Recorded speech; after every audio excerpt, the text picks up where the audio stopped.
Uma alegria não só para o nosso governo, mas para a nossa cidade, receber um deputado federal, deputado da competência e da altura do deputado Arlindo, líder do governo, uma história dentro do Partido dos Trabalhadores. Acho que até depois ele podia explanar um pouco para as pessoas, até a imprensa que não sabe um pouco da história do Arlindo, né? Presidente da Câmara dos Deputados. E muito obrigado por ter vindo, deputado, e nos ajudar nessa empreitada que a gente está começando aqui. Não, primeiro agradecer o convite e as palavras generosas do Paulo. E, na verdade, eu passei hoje primeiro em Rio Claro, onde nós fizemos a entrega de 117 retroescavadeiras de um programa do governo federal e ao final deste programa, porque são 3 equipamentos por município, retroescavadeira, aquela da pavimentação e também um caminhão caçamba, e nos municípios do semiárido tem mais equipamentos, são mais de 1.000 municípios. Ao final, quando houver a entrega de todos esses equipamentos, serão mais de 18.000 entregas para 5.021 municípios. E até me esqueci de perguntar se você aqui recebeu ou não. Agora, para receber, evidentemente que aqueles municípios que se cadastraram primeiro acabam recebendo, mas todos receberão. Também, eu imagino, lamentavelmente, nessa circunstância, que Leme não estará incluído ainda, é que eu fui relator do orçamento de 2012, relator geral, antes ali do governo. Então, quando você relata o orçamento de 2012, você faz isso em 2011. E ali nós tivemos uma ideia de colocar aquilo que a gente chama de emenda no orçamento, é uma rubrica, destinando um carro, um computador, uma impressora, um bebedouro e uma geladeira para os conselhos tutelares do Brasil inteiro. Como a iniciativa foi minha, havia um programa menor da Secretaria de Direitos Humanos, eu acrescentei, eu aí fiz um acordo, falei, tudo bem que eu vou colocar do orçamento da União, mas eu quero para São Paulo uma quantidade razoável desse equipamento. Então amanhã nós vamos começar por Ribeirão Preto, pegando esta região, né? Nós vamos entregar, vamos chamar de kits, né? 100 kits para os conselhos tutelares. A propósito, amanhã o Estatuto da Criança e do Adolescente vai completar 23 anos. E o Conselho Tutelar, digamos, é um ramo, né, do próprio Estatuto. E, então, por exemplo, Araras vai receber. Hein? Ah, tá. Enfim, muitas cidades vão receber. Mas isso também é uma articulação que a gente faz a partir desses contatos que a gente faz com o prefeito, com o vice, com vereadores, vereadoras. Portanto, eu estou dizendo que a vinda aqui foi a convite do Paulo, mas eu já tinha outros compromissos da região, e como eu fico muito em Brasília, eu tenho que aproveitar e encaixar nessas viagens. Portanto, a minha vinda aqui é para conhecer, retomar contatos com a cidade, conhecer os problemas, porque eu frequento o Leme há muito tempo. Aliás, eu fui deputado estadual uma vez aqui, tinha um médico também, que foi o Salomé, né, que foi deputado estadual nessa minha legislatura. Portanto, quando o Paulo propõe que eu conte a minha história, ela, apesar da pouca idade, ela vai ser um pouco longa. Mas é verdade, eu fui líder do governo Lula, agora eu sou líder do governo Dilma na Câmara. Nesse espaço eu fui presidente da Câmara, já fui líder da bancada, etc. E sou médico de profissão. Eu queria... Ou fui, né? Podemos? Pode, claro. O senhor, na condição de médico e deputado, líder do PT e líder da governa Dilma, como é que o senhor vê a saúde no Brasil hoje, a situação das santas casas por todo o país, uma situação lamentável? Como é que o senhor vê hoje a saúde na condição de médico, principalmente? Você já deu a sua resposta parcial, né? Quando você falou da situação lamentável das santas casas. Não, primeiro, veja, em todas as pesquisas que são feitas, então vai além da minha opinião, saúde é a principal preocupação. Não é? Se você fizer uma pesquisa do desempenho do governo federal, saúde está mal. Se você fizer do governo estadual, a saúde vai estar mal. Gostaria que aqui em Leme fosse diferente, mas dificilmente será diferente, porque saúde, de fato, é um dos principais problemas que nós temos. Primeiro. Segundo, é preciso ter um cuidado, né? Antes vou falar da Santa Casa. É verdade que as Santas Casas, elas têm dificuldades, nós temos negociado com o governo federal ajuda através do BNDES para que as Santas Casas possam se equipar, possam, enfim, saldar, resolver parte das suas dificuldades, mas felizmente há Santas Casas que estão funcionando bem. Vou dar um exemplo para você conferir. A Santa Casa, por exemplo, de Batatais. Eu sei porque eu tenho um colega de época de cursinho, meu amigo, que trabalha lá, eu já frequentei, já visitei. Não que tenha facilidades, mas ela funciona muitíssimo bem. É aí que eu quero chamar a atenção. O Sistema Único de Saúde é uma das maiores conquistas da Constituição brasileira, porque vocês sabem que em outras fases da nossa história do Brasil, só tinha direito a ser atendido, digamos, lembra, pelo INSS? Correto. Aqueles trabalhadores que tinham carteira assinada.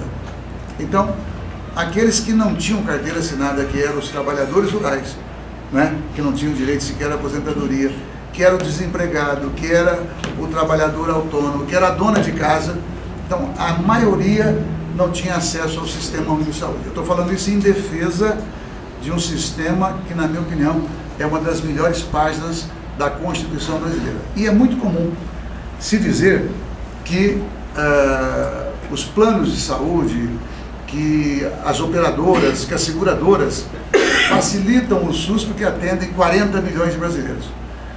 Veja, pode facilitar, porque 40 milhões é muita gente, no sentido de procedimentos, eu diria, mais tranquilos.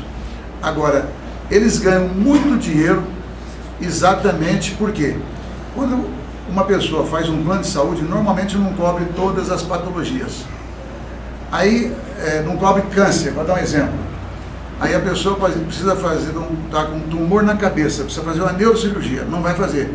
Quem vai fazer é o SUS, é o Sistema Único de Saúde. Então, eu acho que nós precisamos corrigir, né? Há uma defasagem, inclusive, do valor que é pago para os serviços contratados. Esse é o maior questionamento hoje dos provedores, com relação a essa defasagem. A gente sabe que existe uma defasagem, mas tem muita Santa Casa que leva o nome de Santa Casa e atende, porque a Santa Casa mudou conceitualmente. Eu não estou atacando, é só para a gente colocar, porque tem muita Santa Casa que, até por não ter alternativa, ela passou a atender plano de saúde, então perdeu aquela característica. Então, para ir nessa linha, veja, às vezes você vê uma Santa Casa quebrada, não estou fazendo acusação leviana, mas às vezes você tem gente da Santa Casa que também não estou, enfim, nós precisamos dar o dinheiro e cobrar o gerenciamento. Dando sustentação a essa fala do senhor... O poder público não pode só dar o dinheiro e não ter interferência, porque você dá o dinheiro público, a administração é privada. aí nós não sabemos as consequências disso às vezes. Né? Bom, dando só sustentação a essa fala do senhor, há poucos dias eu entrevistei o deputado federal Nelson Marquiselli, ele cobrava justamente essa transparência na prestação de contas e a gestão das Santas Casas no país no todo. Eu concordo integralmente com o deputado Nelson Marquiselli e eu não fui tão claro, você me facilitou, é exatamente o que eu quis dizer. Tá, mas eu continuo, em cima disso, e 12 anos no poder, fundador do partido, está liderando hoje o governo Dilma. Não é muito tempo, deputado, para que haja essa correção da tabela SUS? Veja, você antecipou 2 anos do governo Dilma, nós estamos há 10 anos. Né? Mas, só para brincar com você, mas o resultado é o mesmo. Veja. Primeiro que essa defasagem não começou agora. Sim. É isso? Então, é preciso... Então, eu vou te lembrar que você não perguntou. Você se lembra da crise dos hospitais universitários, que, na minha opinião, é o atendimento no mais elevado nível para os pobres. Você não vê essa crise nos hospitais universitários do nosso governo. Né? Você se lembra, por exemplo, das filas no INAMPS ou do INSS. Você não vê mais essas filas. Né?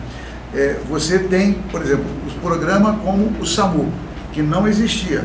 E quero cumprimentar aqui o prefeito, que acabou de conquistar para a cidade de Leme, que é um mecanismo para atender, digamos, indistintamente as pessoas que precisam de emergência. Então, você não consegue resolver tudo ao mesmo tempo.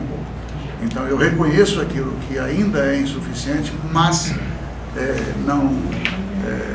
10 anos é muito tempo, é um bom tempo, mas nesse período, outros e vários problemas estão sendo resolvidos. Eu só queria lembrar, só para pontuar 2 perguntas para o pessoal da imprensa, até para dar espaço para o Foca, para a Paloma. Tá, então uma segunda pergunta, então, um problema grave, não só da cidade. Quinzena de perguntas. Se deixar, eu vou até meia-noite. Uma segunda pergunta com relação a Leme, e seu foco é nacional também, com relação à segurança pública. Nós vivemos em Leme uma insegurança muito grande. Os números provam a insegurança em Leme. De que maneira hoje o governo federal vê essa questão da segurança pública? Não, veja, antes de falar como vemos, primeiro, a segurança pública é responsabilidade do governo estadual. Veja, e qualquer coisa que eu falar com qualquer um dos presentes, nós só temos uma palavra. Nós temos muito mais insegurança pública do que segurança pública. Né? Então, não há família no Brasil hoje que esteja tranquila. Isso chegou a um ponto que muitos municípios criaram a Guarda Municipal. Correto. E muitos municípios têm que ajudar a polícia militar local, né, que exerce a sua função naquele município, com gasolina, com alimentação, oficina para corrigir e consertar viaturas. Então eu acho que deveria haver uma pressão em cima de todos os governos estaduais, porque, na minha opinião, eles estão, digamos, precarizando a segurança pública. No que diz respeito ao governo federal, você não pode invadir competências, mas foi criada a Guarda Nacional, né? Para que em determinadas situações a Guarda Nacional vai auxiliar. Exemplo, favelas do Rio de Janeiro, né?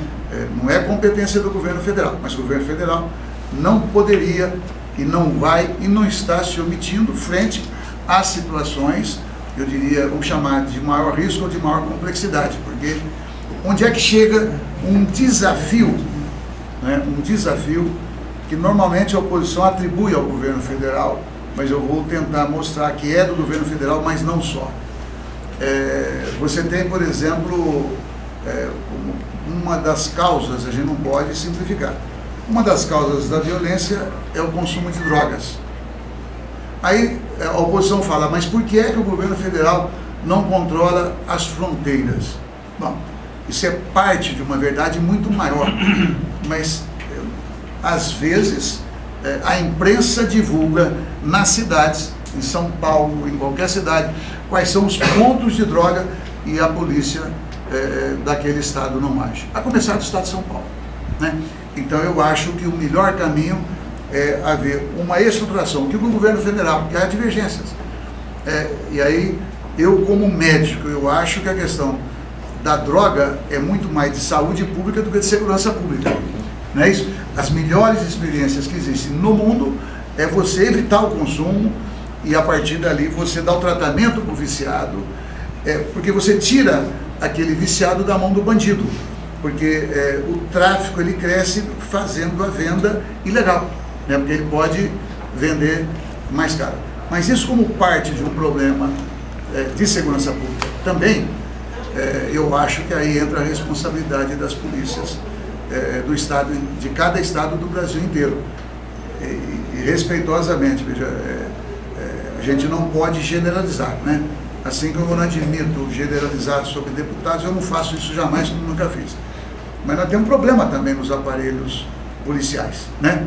Nós temos problemas, todo mundo sabe. Então, eu acho que nós estamos agora debatendo para alterar a chamada lei da resistência. O que é a lei da resistência? Se a polícia mata alguém e não quiser problema, vai dizer que aquilo ali, ele lavra um boletim de resistência. Veja, é muito mais razoável, porque morrem mais os negros, morrem mais os pobres, etc. Então, o que nós estamos discutindo é um deputado do PT, o Paulo, que apresentou. É uma vergonha. Você então fala assim, morreu, deixa o corpo lá. Não pode mexer na cena daquele ato onde um policial mata alguém. Porque aí você vai fazer perícia, aí você vai ver o que de fato ocorreu. Mas além disso, por que eu fiz a menção? É que isso é utilizado para reduzir os índices de assassinato. Você coloca que é alto de resistência e a partir dali o cara, se for um bandido dentro de uma polícia séria, ele pode fazer estrago contra a própria polícia. Eu só estou falando, me estendendo, me perdoem, porque é um tema vasto. Entendi. Deputado, alguns dias atrás a gente viu essa série de manifestações aí pelo Brasil inteiro. Eu queria saber a sua visão a respeito disso, e o senhor que está lá na Câmara, em Brasília, qual é a visão dos outros deputados, qual é a visão da Câmara em geral a respeito dessas manifestações? Não, primeiro, acho que é mais fácil eu resumir que toda a Câmara, todo o Senado, não há nenhum executivo, não há nenhuma instituição no Brasil, nem a imprensa, portanto, também, que não deu atenção àquele movimento. Então virou algo assim, quase um mantra, né? Temos que ouvir a voz das ruas, mesmo quando alguém não consegue identificar exatamente qual é a voz das ruas. A esse propósito, eu também, aí vou dar a minha opinião, eu acho que ninguém conseguiu ainda explicar aquele fenômeno, porque ninguém previa tamanha mobilização nacional com tamanha intensidade. Eu sei que ainda não está na minha vez, mas posso só dar um adendo? Você julga que isso possa ser parte um pouco da imprensa? Como é que é? Da imprensa, está noticiando algumas coisas e o pessoal se baseando nisso, indo mais para a rua, culpa do que o noticiário põe hoje na televisão. Não. Eu vou manter aqui, depois Desculpa, se eu conseguir, eu faço. Então, veja, eu acho que ninguém conseguiu identificar o porquê que houve essa verdadeira explosão. Não vi nenhum analista falar com segurança. Há teses, portanto, eu não ousaria falar de forma categórica, na minha opinião, foi isso. Vou tentar, então, colocar elementos. Primeiro, não sei se alguém viu, mas eu não vi nenhum cartaz dizendo eu quero meu emprego de volta. Né? Nós não vimos nenhum cartaz dizendo, olha, eu perdi o meu emprego, eu perdi o salário, porque faz 10 anos que tem havido aumento real de salário, não é? Que é o que explica também, você tem que priorizar, você não corrige tudo ao mesmo tempo. Então tinha características, digamos, de uma mobilização onde, de um lado, eram várias reivindicações difusas e que começou com uma juventude pelo passe livre e que até, salvo o melhor juízo, pouca gente acredita que de fato vai haver transporte gratuito. Pouca gente acredita que isso seja de fato viável pelo Brasil afora. Bem, o que ocorre? Uma manifestação pequena, pacífica, a polícia militar veio e bateu de forma muito agressiva. A imprensa criticou muito a polícia recuou.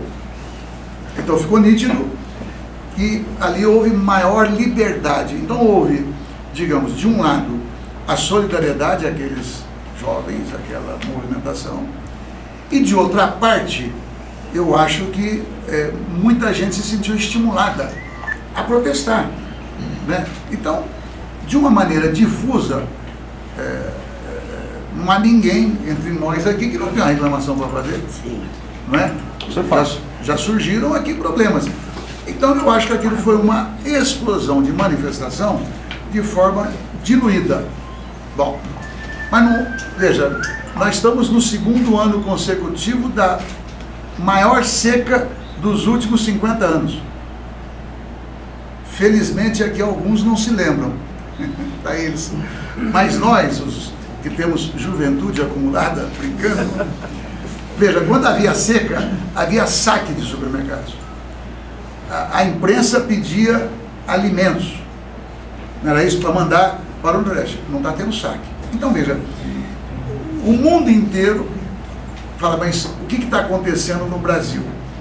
Porque é um país que está com praticamente pleno emprego, faz 10 anos que vem aumentando o salário mínimo e os salários acima da inflação, vem melhorando a vida objetivamente, e uma senhora do M. Boi Mirim disse para a presidenta Dilma, e ela contou isso na reunião dos ministros, onde eu estava presente, não sendo ministro, líder do governo, essa senhora talvez tenha captado algo muito relevante.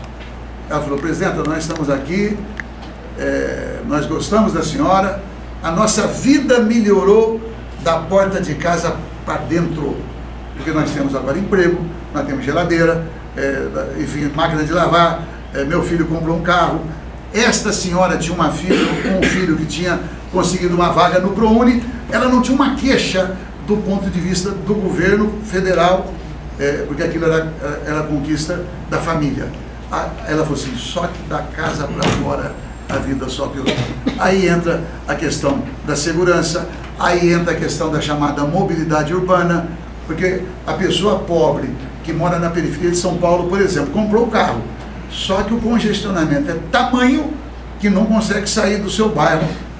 Eu morei na zona sul de São Paulo, perto do autódromo, tinha engarrafamento em frente do apartamento que eu morava. Então, e aí, veja, ela lançou um programa de infraestrutura, ela vem lançando o PAC, mas isso demanda um tempo de maturação. Se você pegar a cidade de São Paulo, para falar em tempo de poder, faz 20 anos que tem uma equipe que governa o Estado. Já não daria tempo, já não houve tempo para ter investido em metrô ou transporte sobre trilhos de superfície, etc. Não foi feito. E quando não faz e as cidades crescem, fica infinitamente mais caro. Então eu acho que ali foi uma explosão, vamos chamar assim, de desafios acumulados, de agressões acumuladas, seja na saúde, seja na educação, seja no que fosse, no transporte, na violência, tudo isso, e quiseram dar um basta. Além disso, na minha opinião, aí, naturalmente, sem culpar a imprensa, não é isso, mas a ideia da corrupção, ela permeia todas as instituições, né? Então, e na minha opinião, se você pegar as grandes mobilizações de massa do Brasil, Collor, né? Não estou dizendo que, eu não estou fazendo julgamento, vou falar primeiro uma fieira, né?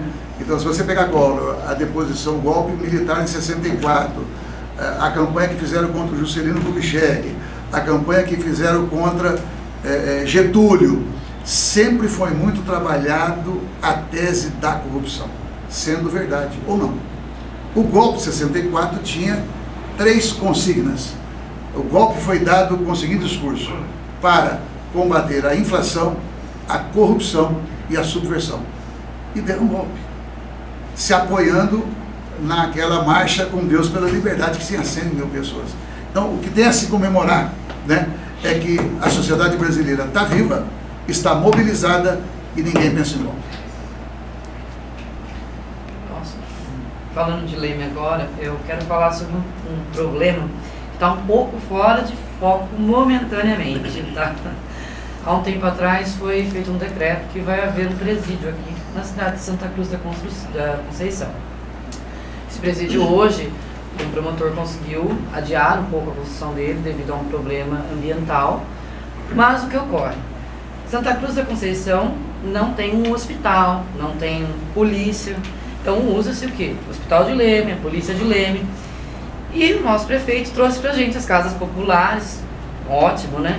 Que vai acontecer o que na nossa cidade? Vai haver um super desenvolvimento. E o que o senhor, como deputado, o que pode estar sendo feito e trazido para Leme para estar apoiando isso que está prestes a acontecer a qualquer momento? Eu não entendi. O que vai trazer para a cidade um super desenvolvimento? Na verdade sim, porque a gente O pensando que vai assim, trazer desenvolvimento? o presídio, porque o que acontece? A cidade de Santa Cruz da Conceição tem muito poucos habitantes. Então não tem um espaço, moradia, o pessoal vai vir trabalhar, a família vem, a gente tem as casas próprias, mas a gente vai ter pessoas trabalhando, semiaberto, um monte de coisa que vai usar do nosso município. E como a Câmara dos Deputados se posiciona num problema desse tipo? Tem algum projeto, alguma coisa, algo que possa ser feito para ajudar essa situação, como vai ficar o município de Leme? Essa é uma questão nitidamente estadual e municipal. Não cabe ação do governo federal aí. Agora, eu achava bom você pesquisar os municípios que receberam presídio para ver exatamente qual foi o desenvolvimento que trouxe. Vou contar da minha cidade, que é Cerrado, está com 10 mil e poucos habitantes, tá? Nós ganhamos um presente de grego de 3 presídios. O que aconteceu? Sobrecarga do serviço de saúde, sobrecarga do serviço educacional. As famílias de Serra Azul não conseguem mais pagar o aluguel, porque vêm as pessoas, sejam familiares de presos, sejam outras famílias, conseguem pagar um aluguel mais caro. Então, de fato, aumentou a violência. Então, eu gostaria de estar convencido, mas eu penso exatamente a minha pergunta, o contrário. sei que não é de âmbito. Não, com referência a desenvolvimento. Eu acho que pode ser uma necessidade, é uma necessidade de instalar presídio, isso é uma coisa. Daí vincular, o que é que normalmente se fala? Nós vamos gerar emprego na cidade. Conversa. Por quê? Como tem que ser, aquilo é um concurso público. E concurso público vem gente de onde quiser, e quem passar é que vai ter emprego. Os moradores daquela cidade terão emprego se passar no concurso. Então, não garante que vai ser emprego ali, ok? Bom, aí se você falar, vai ativar o comércio? Provavelmente. Agora, a que preço? Era melhor o governo do estado colocar lá, digamos, um equipamento público, uma universidade, eu acho que desenvolver mais. E não há um programa, assim, para estar trazendo, ajudando esse desenvolvimento para a cidade que vai comportar tudo isso aí a nível federal? Não, veja, eu acho que esse planejamento tem que ser feito pelo prefeito. Por exemplo, o prefeito, que era do PT, ele terminou o mandato de Porto Feliz, e está lá um presídio em Porto Feliz, que é uma instância turística. Ele fez uma caminhada, não sei com quantas pessoas, pela Castelo Branco, e ele evitou que se colocasse ali um presídio. Então aí, veja, Bom Jesus dos Perdões, idem também. Então, veja, essa é uma grande polêmica, e eu acho que se alguém vender a ilusão que o governo federal terá alguma responsabilidade, não terá. Era essa a resposta que eu mas já. Obrigado. Deputado, me permita, fundador do PT, deputado há 4 ou 5 mandatos, se eu não me engano, ok? No 5º mandato, líder do governo Lula, líder do governo Dilma. Quando presidente da Câmara Federal, saiu com a fama de ter comandado com mãos fortes, mãos firmes. Até pediu desculpas, segundo a grande imprensa, por tanta austeridade no comando da casa. Depois de tudo isso, vem a grande mancha no governo PT, ou no PT. Vem a mancha do mensalão. Como é que tratar esse assunto? Como é que explicar essa questão mensalão para a imensa nação petista? Eu já fui candidato a deputado, a primeira vez que eu fui candidato a deputado federal, eu passei 40 dias sem conseguir imprimir a metade dessa folha. E eu fui numa reunião em Mogi das Cruzes, e aí o presidente do sindicato falou: você permite a gente tirar um xerox, pelo menos, para mostrar quem você é? Era uma brincadeira, mas o fato é real. Pois bem, então eu estou seguro quanto ao PT. Por quê? Houve erro, digamos, não se sabe exatamente de quem, da direção nacional do PT, que, ao fazer o chamado Caixa 2, comprometeu, sem dúvida alguma, a imagem do PT. O apelido foi, digamos, criativo, mensalão. Passou a ideia que a cada mês corria dinheiro. Bom, houve uma CPI, houve investigação do Ministério Público Federal, etc. Nunca ninguém provou esta tese. Se prestar atenção na declaração de alguns ministros do Supremo, eles burilam a tese, até porque sabem que ela não se sustenta. Burilam em que sentido? Caixa 2. Então, aquilo não foi o governo, aquilo foi pessoas do PT.